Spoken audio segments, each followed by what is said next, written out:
Заштитата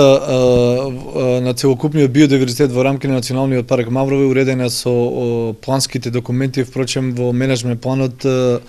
со сериозни програми и подпрограми се организира начинот на кој што се одржува биодиверзитетот на територија на паркот. Имено Националниот парк Маврово согласно планот за управување е зониран во 3 зони, тоа зона за строга заштита, зона за активно управување и зона за одржливо користење. Зоната за строга заштита подразбира највисок степен на заштита, што впрочем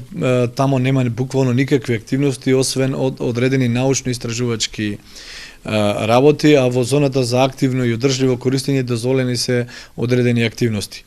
Националниот парк Маврово ова обврска ја спроведува со помош на секторот за заштита на природа, во кој што дел од тој сектор се и ренџерската служба, која што основна дејност е заштитата, и согласно програмските цели сметам дека успешно се справуваме во изминатиот период. Морам да потенцирам дека ова заштитено подрачје има свое 60 годишно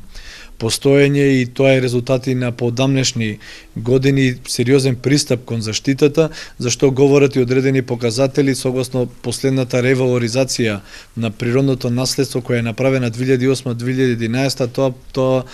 со тоа ни покажуваат и бројките дека на територија на паркот имаме над 30 ендемични видови кои што исклучиво на национално ниво се наоѓаат во Маврово. Имаме видови кои што се наоѓаат на црвени светски листи како загрозени видови и видови кои што впрочем се наоѓаат и на балкански или европски листи кои што се со степен на заштита.